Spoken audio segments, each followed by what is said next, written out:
Olá, seja muito bem-vindo à CPAD TV. Esse aqui é o programa Teologia em Foco, tradicionalmente apresentado pelo pastor Edilberto Silva.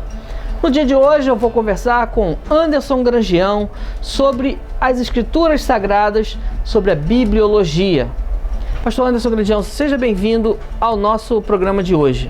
Muito obrigado, irmão Jorge Andrade. É um prazer atender ao convite dos irmãos para estar aqui nessa oportunidade. Como combater o argumento de que a Bíblia não merece credibilidade por ser de origem humana? Bem, esse argumento é um argumento largamente difundido, não apenas entre pessoas não cristãs, mas até mesmo no seio cristão, no seio evangélico, existe alguma modalidade desse argumento. Uma dessas modalidades entre as pessoas que não creem baseia-se simplesmente na falta de fé, ou seja, elas não creem na possibilidade de uma obra inspirada, de uma inspiração divina na Bíblia, e só sobra para atribuir às Escrituras a autoria humana. Na perspectiva dessas pessoas, a Bíblia é um produto do homem, como qualquer outro tipo de trabalho, qualquer outra obra como um da tratado antiguidade. Científico. Isso. Ou obras clássicas da antiguidade, de inspiração, sem nenhum tipo de inspiração divina. Mas numa outra modalidade, já dentro do próprio seio cristão, existem alguns pensadores que acham que a Bíblia não tem inspiração divina em toda ela. Ela não tem a participação ou o gerenciamento divino de ponta a ponta. E nesse caso, algumas de suas partes não mereceriam credibilidade, porque nessas partes atuou realmente a participação humana. Agora, a pergunta, na verdade, é como combater esse tipo de argumento, né? Esse tipo de argumento é um argumento mais racional do que de fé. E normalmente os apologistas, os defensores da fé, elaboram argumentos ou contra-argumentos para tentar racionalmente fazer as pessoas acreditarem o contrário disso. Vale sempre dizer que antes de a pessoa crer na inspiração divina, no gerenciamento divino sobre o trabalho de produção, de composição e de redação da Bíblia, é preciso a pessoa crer na própria Bíblia, porque é a Bíblia que autoafirma a sua inspiração. Então, se a inspiração ela depende da própria Bíblia para ela existir como doutrina, só é possível que ela seja aceita por alguém que já crê na Bíblia, ou seja, só é possível que ela seja aceita por quem já tem fé, né? E para quem tem fé, já não será dificuldade acreditar na afirmação da Bíblia e na participação divina, no cuidado divino com relação à produção da Bíblia. O que significa dizer que a Bíblia é divinamente inspirada? A inspiração, como já dito agora há pouco, ela é uma afirmação da própria Bíblia. Ou seja, é uma doutrina que depende das Escrituras para ela sobreviver, para ela existir. A razão de ser dessa doutrina está no próprio texto bíblico. Então, por isso eu volto a enfatizar a necessidade de a pessoa ter fé na Bíblia, porque uma pessoa que não tem fé suficiente para crer na Bíblia, como poderá crer naquilo que a Bíblia afirma, nas afirmações que estão na Bíblia? Porque é uma doutrina intrabíblica. Se estivéssemos falando de um fato ou de uma declaração doutrinária extra-bíblica, que não dependesse da própria Bíblia para provar a sua verdade, a linha de argumentação e de defesa seria em outro sentido, em outra direção. Mas como estamos falando de uma doutrina que é estritamente bíblica, nós temos que nos prender ao texto do Antigo Testamento, do Novo Testamento, que falam sobre isso. O texto clássico sobre essa doutrina é o texto de 2 Timóteo, capítulo 3, versículo 16, que fala sobre a Escritura ser toda ela inspirada por Deus, e desenvolvimento dessa doutrina a partir desse texto se vale de outros textos ao longo das Escrituras, mas o texto que expressamente afirma essa doutrina, ou que fala diretamente dela com a maior clareza possível, é esse texto.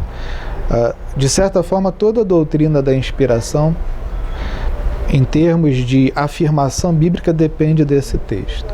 E nesse texto, a doutrina da inspiração, ela é apresentada em dois termos, né, com base em dois termos, dependendo de duas expressões.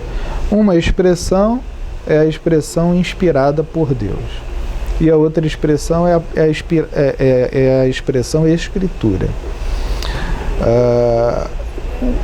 O inspirado por Deus desse texto significa respirado por Deus ou soprado por Deus. E é uma forma que o apóstolo usou para descrever a própria ação de Deus quando ele realizou essa obra sobre os autores das Escrituras. Mas o que nos chama mais atenção nesse texto é a palavra escritura, porque ela se baseia em um termo grego que se refere à letra do texto, né? E isso daí aponta para nós um caminho de compreensão da inspiração que nos faz pensar que o trabalho de inspiração começou nos autores, em seus pensamentos, em suas ideias, mas ele permaneceu com eles até o trabalho final, até o resultado final de sua escrita. Ou seja, a inspiração não se limitou apenas aos seus pensamentos, às suas ideias, mas foi até a escrita deles, até o resultado final do que saiu da mão deles. Esse é o conceito básico, isso é o que significa basicamente inspiração. É o que se chama, então, tecnicamente, de inspiração plenária. Sim. É, inclusive, uma das teorias sobre o funcionamento da inspiração das Escrituras. Convivem com essa teoria outras teorias, não são teorias que sugerem algum tipo de heterodoxia, ou seja, falta de fé, né, mas são teorias que se elaboram para tentar entender o funcionamento da inspiração. Nem todos os cristãos concordam com esse tipo de pensamento, com esse tipo de interpretação. Mas nós estamos partindo de uma interpretação do texto bíblico e de uma afirmação direta da própria Escritura. Se nos prendermos ao sentido desse texto de Timóteo, de 2 Timóteo capítulo 3,16, a teoria mais sugestível por esse texto e pelo consenso geral das Escrituras é que a inspiração, ela começa nos autores e termina no texto. Muito bem, essa conversa está muito boa, mas nós precisamos ir a um rápido intervalo comercial e já voltamos com Anderson Grajeão esclarecendo pontos da doutrina da inspiração das Escrituras Sagradas.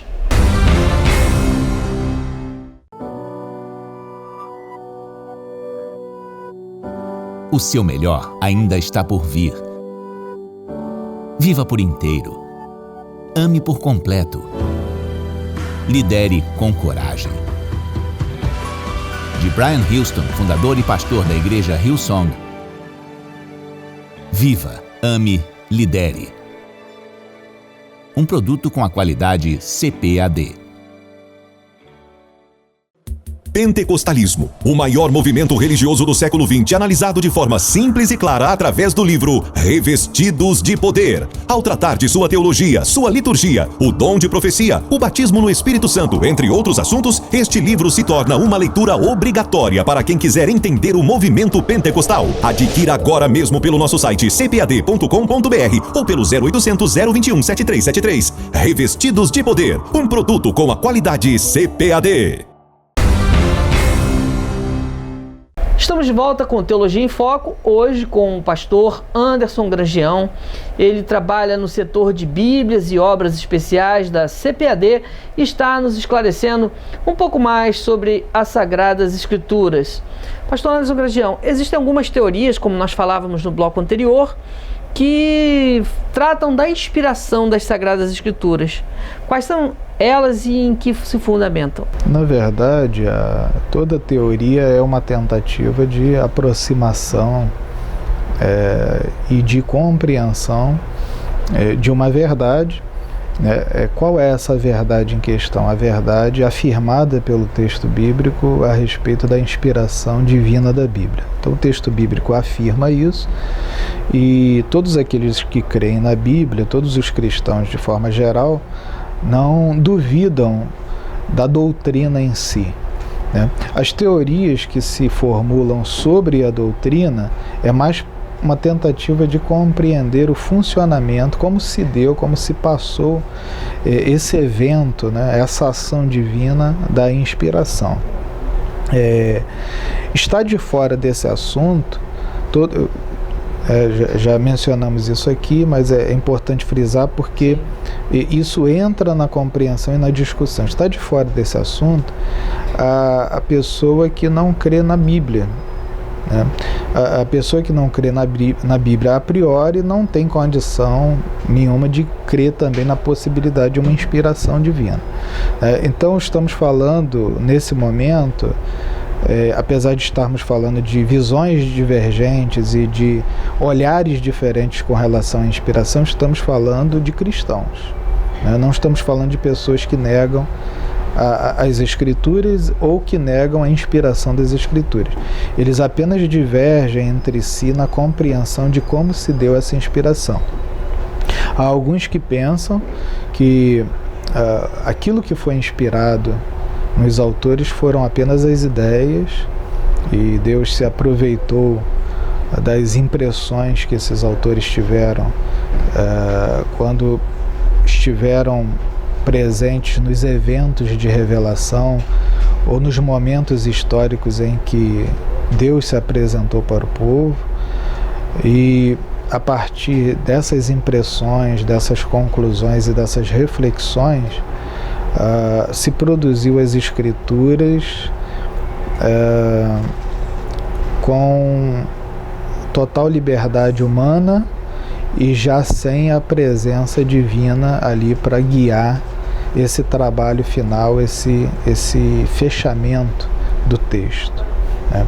Então, essa teoria prende-se mais à questão das ideias e não do texto como ponto de atuação central, onde se concentrou a atuação divina, né? Uma outra teoria uma segunda teoria, uma segunda ideia, já atribui o trabalho quase totalmente a Deus e admite a participação humana da forma mais passiva possível.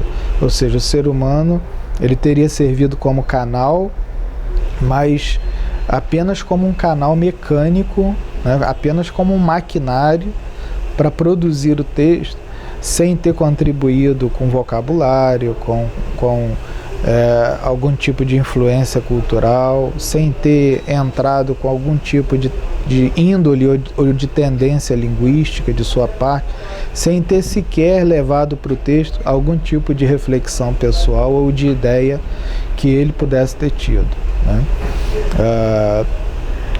Ainda um outro pensamento sobre a inspiração divina, né?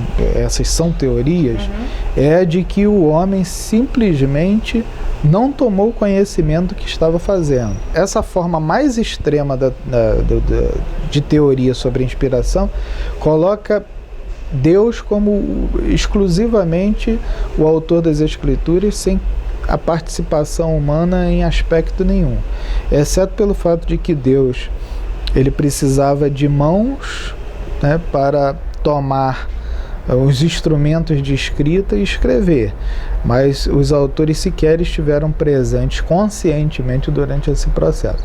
Seria uma espécie de marionete. Exatamente, e inclusive sem consciência disso, né? Em êxtase, digamos assim, eles estariam em êxtase quando fizeram isso.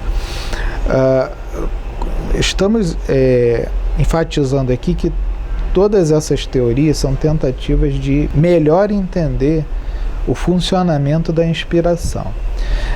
Mas a partir do momento que a gente estabelece o texto bíblico como o fator fundamental e a afirmação bíblica como ponto de partida para estabelecermos a doutrina, nós temos que ir a esse texto ou a esses textos, e eles não apenas são o ponto de partida, como vão fornecer os materiais fundamentais para a construção da doutrina, que são os termos e as palavras que são afirmadas ali.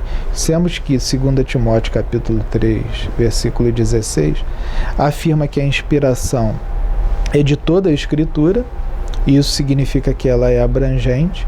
Aquilo que se conhece por Escritura, o apóstolo coloca debaixo da inspiração, e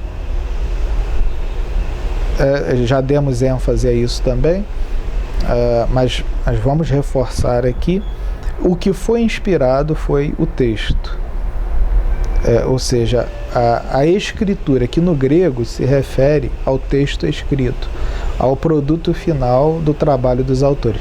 Não que os autores não tenham sido inspirados, mas a preocupação do versículo, a afirmação que está presente no versículo, ela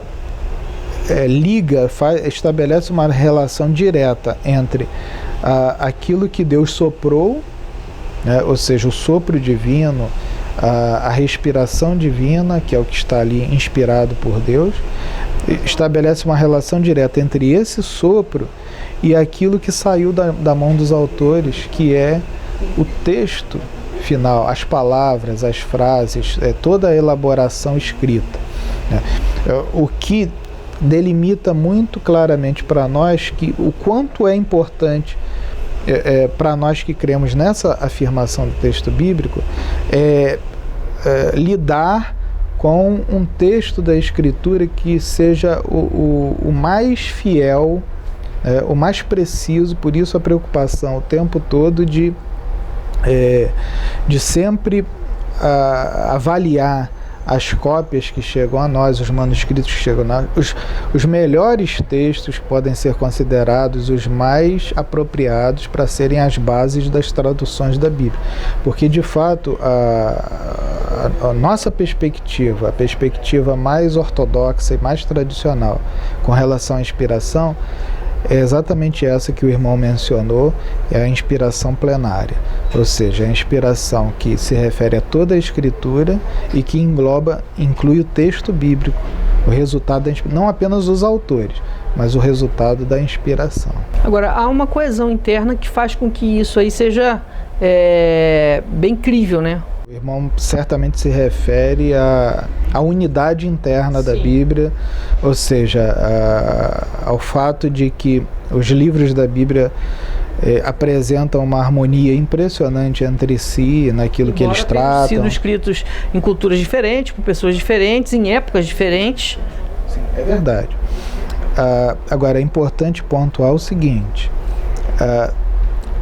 esse argumento ele é muito apropriado dentro da nossa conversa, colocado pelo irmão, mas ele é apropriado a partir do momento que estamos lidando com pessoas que já creem na Bíblia, né? Desde as primeiras décadas da Reforma, quando se revelou entre os cristãos a necessidade de reformular os principais artigos de sua fé, até porque para combater também as outras formulações que até então existiam, principalmente romanistas, católicas, os cristãos, em seus primeiros tópicos, nos primeiros parágrafos de suas formulações de fé, eles se preocupavam em justamente dar para esse primeiro lugar o tratamento a formulação de fé relacionada às Escrituras e à inspiração das Escrituras. Mas mesmo aqueles cristãos da Reforma, já lá naquela época, e os pensadores posteriores que vieram a falar sobre isso nos séculos seguintes, e até chegando nos grandes tratados que existem hoje, de várias confissões, oriundos de várias confissões, mas existentes até os grandes tratados sobre bibliologia e que tratam, que versam sobre o assunto da inspiração, desde lá até hoje, passando por toda essa produção literária, todos os cristãos que se debruçaram sobre esse assunto, teólogos ou não, pensadores ou não, capacitados tecnicamente, qualificados tecnicamente ou não para refletirem e para desenvolverem esse assunto, todos eles concordam que não há como argumentar racionalmente a favor da inspiração. Todo argumento racional para tentar convencer uma pessoa de que a Bíblia é inspirada, ele só tem valor quando a pessoa já crê na Bíblia. E ele se torna um argumento favorável para reforçar a fé que a pessoa já tem na Escritura. Em outras palavras, por mais que apresentemos argumentos lógicos e racionais que defendam a Bíblia, esses argumentos não vão jamais convencer alguém de que a Bíblia é a palavra de Deus se essa pessoa não tiver fé. Assim também, similarmente, não se pode convencer uma pessoa de que Deus existe por argumentos racionais. A condição da aceitação da existência de Deus depende da fé ou da não fé que a pessoa tem ou não tem. Ou da experiência também. Né? Então, mas a experiência é justamente o que gera a fé. Alguém tem um contato com Deus, tem um encontro com Deus, isso é uma experiência. Essa experiência pode gerar fé ou não. O que eu quero dizer é que se essa pessoa tem fé, nós podemos apresentar argumentos lógicos para ela, que esses argumentos serão úteis para direcionar a fé dela num caminho produtivo.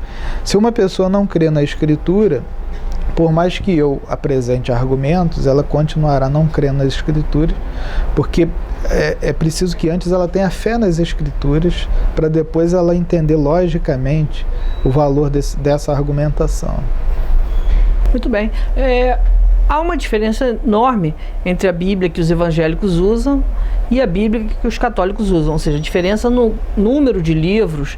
E nós queremos saber, especialmente aquela pessoa que está acompanhando esse programa, que certamente talvez esteja começando, né, na fé ou mesmo na área da teologia, por que há essas diferenças? A diferença que existe entre Bíblias e Bíblias,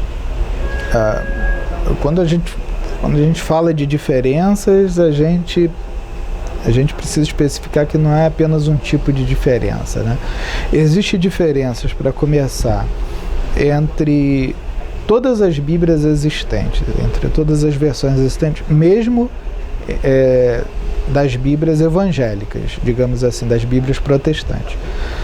Um segundo tipo de diferença, essa que o irmão mencionou, é a diferença das Bíblias protestantes para as de outras confessionalidades, como, por exemplo, a católica e também a ortodoxa, né? As igrejas do Extremo Oriente e aquelas que acabaram sendo originárias do Império Romano do Oriente, quando caiu o Império Romano, aquelas igrejas representam outro tipo de facção religiosa dentro do cristianismo, diferente do catolicismo e diferente do protestantismo. E essas diferenças, a explicação dessas diferenças depende de compreender a história de composição e de formação da própria Bíblia.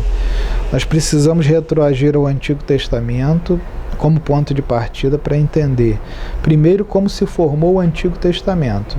É a partir daí que nós vamos encontrar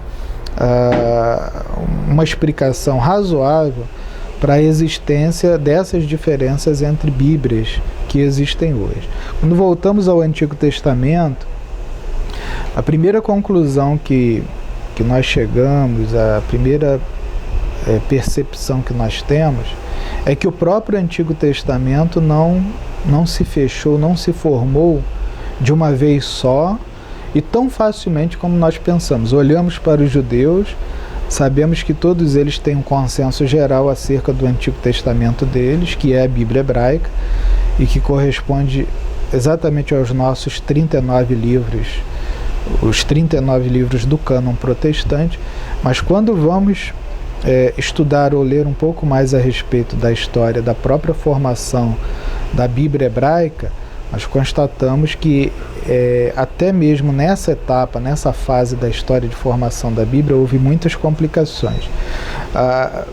Pelo menos 3 porções do Antigo Testamento existiram separadas antes de se juntarem para formar a Bíblia hebraica. A parte da lei, que são os 5 primeiros livros do Antigo Testamento. Um segundo momento, se formou um outro bloco, ou se conjugaram os livros que formam um outro bloco, que é o bloco dos profetas, que na Bíblia hebraica é chamada de profetas anteriores e posteriores. E um terceiro momento, se fechou o número de livros que formam o Antigo Testamento hebraico, a Bíblia hebraica, que é a porção ou bloco dos escritos, que reúne textos variados que não se enquadrariam nas 2 porções anteriores, ou seja, lei e profetas. Então, até aí nós temos uma Bíblia hebraica considerada em sua forma final, com os 39 livros. Mas ela só adquiriu forma final mesmo, ela só chegou a um fechamento definitivo já no período do Novo Testamento, porque entre o período do Antigo Testamento e do Novo Testamento, o evento da helenização do mundo e a diáspora dos judeus, ou seja, o fato de muitos judeus já não serem mais habitantes da Palestina, e sim habitantes de fora da Palestina, e estarem em contato mais com o helenismo do que com o judaísmo mais radical e ortodoxo, fez com que esses judeus começassem a apreciar também textos gregos. E a apreciação de textos gregos nos leva à valorização que passou a ser dada a textos judaicos, mas de língua grega, que são exatamente os livros apócrifos do Antigo Testamento. Esses judeus que valorizavam os textos gregos e os livros apócrifos, eles são a explicação que nós temos para a entrada, por exemplo, dos apócrifos no Antigo Testamento dos judeus. Essa entrada aconteceu na Septuaginta, que é a tradução grega do Antigo Testamento. Quando o Antigo Testamento foi traduzido, no período entre os 2 testamentos, quando o Antigo Testamento foi traduzido do hebraico para o grego pelos judeus do helenismo, como eu disse, eles que valorizavam os textos gregos, os livros apócrifos escritos em grego, inseriram esses livros na Septuaginta. Então aí a Septuaginta ela já representa um alargamento do cânon judaico. É a primeira diferenciação, a primeira divergência em termos de Bíblia, digamos assim. Aí passaram a existir a Bíblia hebraica tradicional e a Septuaginta, com os livros do Antigo Testamento mais os livros apócrifos. Mais adiante um pouquinho, já no Novo Testamento, o texto do Antigo Testamento que os cristãos usam é a Septuaginta. Apesar de eles não citarem extensamente os livros apócrifos, o corpus de textos sagrados que eles utilizam é a Septuaginta principalmente, porque eles são judeus de fala grega. A maioria daqueles cristãos atuavam fora da Palestina, evangelizando os gentios, e os textos do Novo Testamento são escritos em grego. Por isso, a Septuaginta seria a fonte mais interessante de utilização desses cristãos para compor os textos. O Império, um pouco mais adiante, se torna cristão, ou seja, a cristianização do Império. Com a cristianização do Império, a oficialização dos livros hebraicos, né, da quantidade de livros hebraicos do Antigo Testamento, junto com a do Novo Testamento, mas não tanto o Novo Testamento ainda, só estamos falando do Antigo, a familiaridade e a popularidade que tinham os apócrifos, não os apócrifos isoladamente, mas em conjunto dentro da Septuaginta, entre os cristãos, faz com que o texto que será traduzido para o latim, que passará a ser a língua da Igreja Romana, seja a Septuaginta. Então, quando a Septuaginta é traduzida para o latim, automaticamente os apócrifos também vão junto para a Bíblia latina, para a Vulgata latina. E aí a cristandade ocidental, né, baseada em Roma, até a época da Reforma, sempre aceitará todos os livros apócrifos como sendo também de credibilidade divina e de origem divina. É somente na época da Reforma que os cristãos protestantes vão rejeitar os apócrifos católicos, porque eles vão retroceder a Bíblia hebraica tradicional e vão negar a esses apócrifos a condição de inspirados, né? Então desse longo processo histórico, que é um processo complicado. Eu falei aqui em linhas muito gerais, mas existem desdobramentos e ramificações e muitas complicações, debates, discussões e controvérsias dentro dessa temática geral, que vão ter como resultado final essa diferenciação entre a Bíblia católica e a Bíblia protestante. Graças a Deus por tudo isso, né? Que permite o homem ter esse tipo de conhecimento e de voltar através da história para compreender, né, como se formou esse processo de cristalização da Sagrada Escritura, como nós temos hoje nas nossas Bíblias. Conversa muito boa, mas nós vamos a um rápido intervalo e já voltamos com o Teologia em Foco, hoje com o Anderson Grangeão. Fique conosco.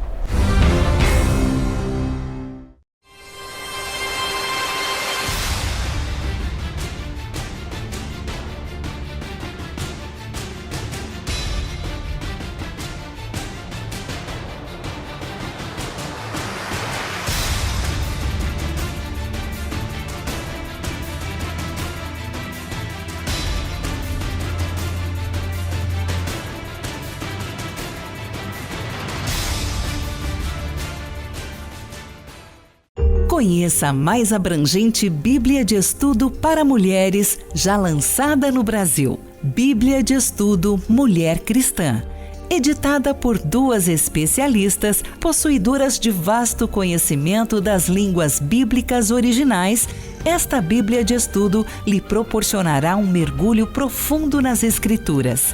Seus recursos incluem introduções dos livros, notas de comentários, estudos de palavras hebraicas e gregas, questões bíblicas difíceis, notas doutrinárias, perfis das personagens bíblicas femininas, artigos sobre a mulher e o ensino bíblico, quadros, tabelas e mapas em cores, concordância, harpa cristã, na opção do formato médio. Bíblia de Estudo Mulher Cristã. Mais um produto com a qualidade CPAD. Estamos de volta aqui na TV CPAD com Teologia em Foco. Hoje o convidado é Anderson Grangeão, chefe do setor de Bíblias e Obras Especiais da CPAD. Ou seja, tudo que é editado nessa área passa por ele. Anderson, como se deu o processo de canonização das Escrituras? Bem, Jorge, de certa forma, nós já entramos nesse assunto nas palavras anteriores, quando nós falamos da história, brevemente, em linhas muito gerais, da história de formação da Bíblia hebraica, posteriormente da inclusão dos principais apócrifos do Antigo Testamento, da cristalização desses apócrifos como livros inspirados durante todo o período da cristandade romana até a época da Reforma, e depois da Reforma o posicionamento dos cristãos protestantes no sentido de retornar ao cânon hebraico tradicional de 39 livros que define o nosso Antigo Testamento. Mas entra também aí o Novo Testamento, para formar a nossa Bíblia, e nós não falamos sobre isso. Então acaba sendo apropriado agora nós mencionarmos isso, já que o assunto é cânon. E quando nós falamos de cânon, nós precisamos obrigatoriamente recordar que a palavra significa, lá nos dias da Bíblia, em seu uso mais cotidiano, mais rotineiro, mais comum, a vara, uma vara que era usada para tirar medidas. É dessa palavra que surge o sentido de regra, de norma e de padrão. E é por isso que essa palavra é tomada e passa a ser usada dentro desse contexto, o contexto teológico, da bibliologia, para se referir ao número de livros que se tornou a regra infalível para os cristãos.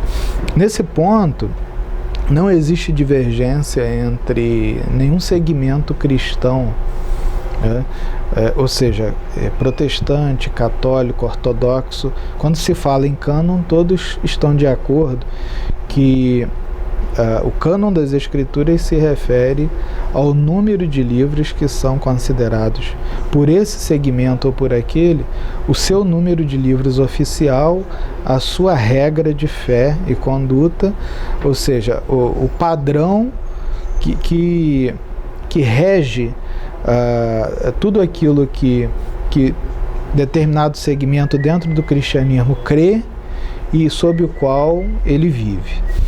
Mas preciso especificar dentro do cânon ou da questão do cânon, para chegarmos ao processo de canonização, que cânon hoje não é um conceito que está restrito somente ao ambiente religioso, à esfera religiosa.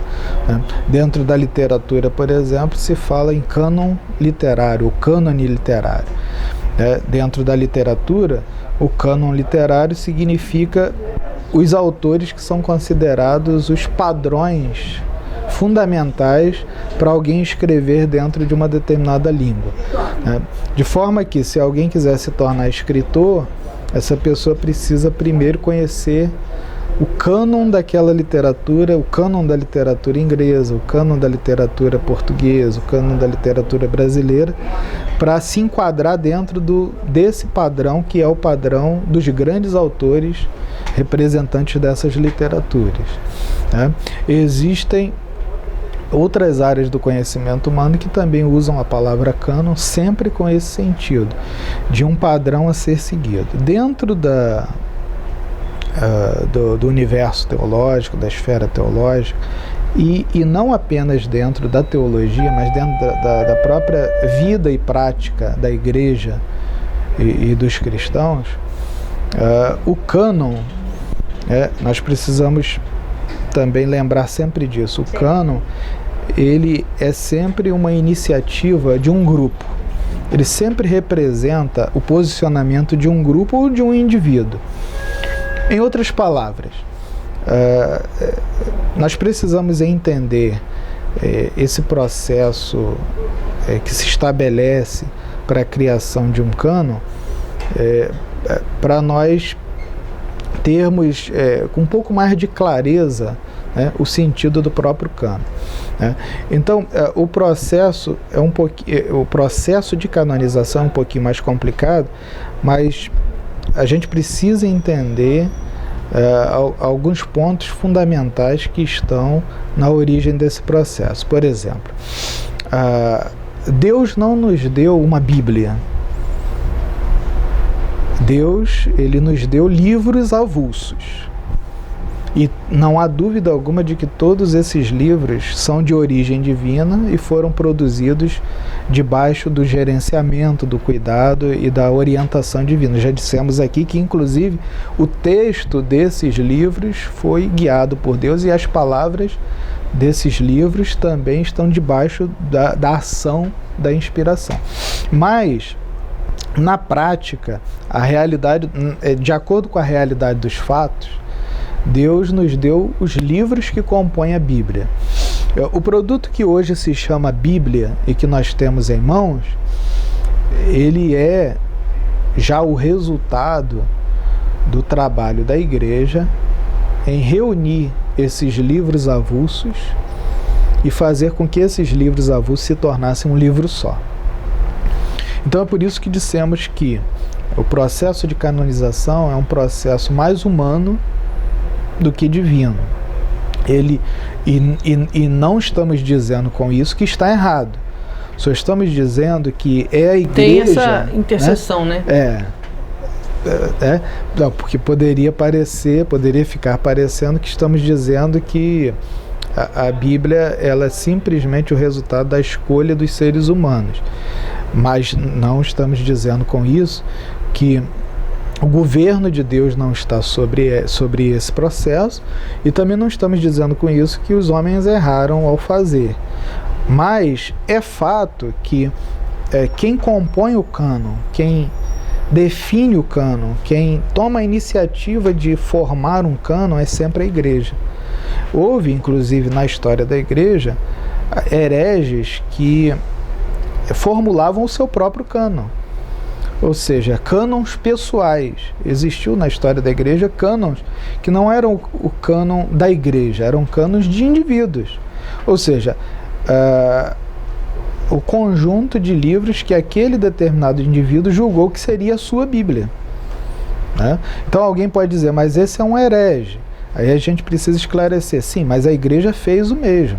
Ela também escolheu e definiu os livros que seriam os seus livros. Agora é preciso deixar claro que, por que é confiável esse trabalho da igreja? Por que é possível confiar que a Bíblia, de fato, ela tem os livros que ela deveria ter e ela não tem os livros que, de fato, não deveriam estar nela? Como é possível confiar no trabalho da igreja? Bem, o trabalho da igreja, ao definir, por exemplo, o Novo Testamento, o seu Novo Testamento, ele, em primeiro lugar, se inspirou no trabalho dos judeus ao definirem o seu Antigo Testamento. Né? Então, para começar, já havia um corpo de texto estabelecido, um conjunto de texto já definido, que era o texto sagrado dos cristãos, que era o Antigo Testamento. Quando nós mencionamos aqui 2 Timóteo 3,16, a expressão escritura dentro desse versículo se refere exclusivamente ao Antigo Testamento, porque não havia Novo Testamento, então o apóstolo está falando que a escritura é inspirada por Deus, mas ele está falando do Antigo Testamento inspirado por Deus. Os judeus foram muito cuidadosos ao formular e definir a sua lista de livros, e essa formulação ela está totalmente vinculada, totalmente ligada à vida de fé do povo. Então, antes de tudo, os livros que entram no cânon são os livros que já têm o testemunho do próprio povo e da fé do povo, como sendo os livros que representam a sua fé. Então, antes de tudo, esse é um princípio fundamental. Os livros do Novo Testamento não foram escolhidos aleatoriamente. Eles eram os livros que a igreja, de forma geral, lia, apreciava, valorizava e respeitava como sendo os representantes de sua fé. Um segundo critério tem a ver com a autoria desses livros. Livros de origem apostólica, de autoria apostólica, ou de autoria de escolas apostólicas, né? Nós temos no Novo Testamento a Epístola aos Hebreus, que não tem autoria definida, mas que muito provavelmente pertence a uma escola apostólica. Se ele não pode ser atribuído a um apóstolo, com certeza ele pertence a discípulos de apóstolos. E esse era um critério determinante. Muitos outros livros ficaram de fora por não provarem a sua autoria ou por não poderem ser conectados com algum apóstolo ou com algum discípulo de apóstolo, com alguma escola apostólica. O conteúdo do livro em si não pesa tanto na definição do livro como pesa a origem do próprio livro, né? A origem tem muito mais peso, muito mais valor, né? Então os cristãos, eles se basearam em critérios lógicos, mas também em critérios de fé para definir o seu cânon, né? E esses critérios é que foram incluindo e excluindo livros do corpo que foi tomando forma e que foi se tornando o corpo do Novo Testamento, assim como os judeus também fizeram. Eles foram preservando, guardando os textos que eram os seus textos de fé.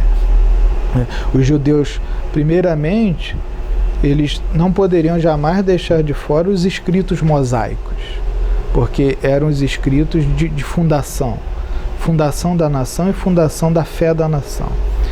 Ao lado dos escritos mosaicos, os profetas em Israel, né, passam a ser, no decorrer da história de Israel, os tipos sociais mais respeitados e com maior credibilidade. Logicamente, os livros produzidos por esses profetas seriam recebidos, seriam acolhidos pelo povo também como representantes de sua fé, né? Da mesma forma, o Novo Testamento. Se os apóstolos eram os discípulos escolhidos de Jesus e passaram a ser os sucessores do Senhor Jesus e os líderes da igreja, é evidente que os livros que saíram das mãos desses apóstolos, que representavam a doutrina e o ensino desses apóstolos, fossem os livros mais valorizados e que teriam presença garantida dentro do cânon. É interessante isso, que mostra claramente que tudo tem um porquê, não é aleatório, né? Não é aleatório, isso aí. Anderson Legião, nós estamos chegando ao final dessa entrevista. Nada melhor do que você deixar um conselho, né, uma orientação para aquela pessoa que está nos acompanhando nessa entrevista de hoje a respeito da versão da Bíblia. Qual versão escolher, como saber se ela é realmente de fato confiável, se ela é crível, né, no sentido de ter possibilidade de ser bem utilizada, se ela não tem erro, se ela não tem falha. Como é que a gente trabalha esse momento de escolha, né, das Sagradas Escrituras nas versões que estão disponíveis nas livrarias? Bem, quando nós falamos de versões bíblicas, nós estamos falando de traduções ou de outro tipo de trabalho que não é rigorosamente uma tradução, mas que tenta reproduzir o conteúdo da Bíblia, né? Então eu vou explicar. Às vezes você não tem em mãos uma tradução direta dos textos originais em grego e hebraico, mas você tem em suas mãos uma tradução muito bem feita de uma Bíblia que existe já no inglês, no espanhol, no francês ou em outra língua, né? Então você não tem rigorosamente em suas mãos uma tradução, mas você tem uma tradução de tradução de tradução. Então o conselho número 1 é pelas versões que representam traduções diretamente dos textos originais em grego e hebraico. Então esse é o primeiro ponto, considerando que existem essas outras possibilidades. Não queremos dizer com isso que outras versões trazidas não do grego, não do hebraico, mas de outras línguas não sejam boas. Às vezes são traduções muito bem feitas, mas o primeiro princípio, a regra número 1, é optar a escolher por versões que sejam sempre diretamente traduções das línguas originais.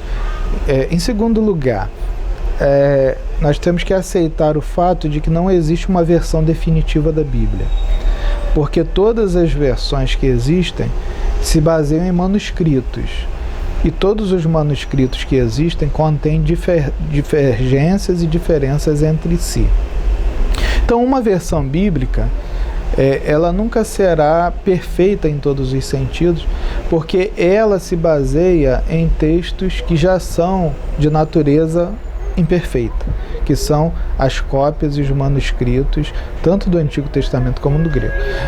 As versões se esforçam no máximo para tentar trazer para nós, apresentar para nós do grego, do hebraico, das línguas originais, aquilo que os manuscritólogos, os estudiosos que trabalham em cima desses papiros antigos, desses pergaminhos antigos, aquilo que eles definiram como sendo o texto mais indicado, mais próximo do original. Mas ainda assim, se você tem um texto hebraico padrão e um texto grego padrão, isso não garante que o tradutor ele fará um trabalho preciso e exato, absolutamente seguro e completamente livre de falha ou de algum tipo de tendência existente em si mesmo na hora de traduzir. Então, uma versão representa sempre a visão de um tradutor ou de um corpo de tradutores. Uma outra versão é uma segunda visão que pode ser do mesmo corpo de tradutores ou de um outro corpo de tradutores. O ideal é sempre considerar as várias versões existentes, comparar essas versões e considerar e levar em conta aquilo que elas dizem, mesmo que elas apresentem ligeiras diferenças entre os textos. É sempre bom considerar as várias versões, mas sempre se pautando por aquele primeiro princípio de escolher versões que sejam de tradução diretamente do original. Muito obrigado, Grangeão, pela sua presença aqui no Teologia em Foco. Foi muito produtiva a sua exposição e eu tenho certeza que você que nos acompanhou no programa de hoje foi também ricamente abençoado. Nós estamos chegando ao final do ano de 2018 e nada melhor do que presentear aquela pessoa a quem se ama, aquela pessoa que está próximo, com um exemplar da Bíblia Sagrada. Existem muitos tipos, muitos formatos, muitas encadernações diferentes e com certeza todas elas podem ser uma grande bênção na vida da pessoa a quem você vai presentear, porque pode transformar a vida dela. Chegamos ao final desse programa, desse ano, e eu quero desejar a você um 2019 ricamente abençoado, que tudo que você for fazer seja realmente frutífero, próspero, para a glória do nome do Senhor nosso Deus. Voltamos em uma próxima oportunidade, se Deus assim nos permitir. Aquele abraço.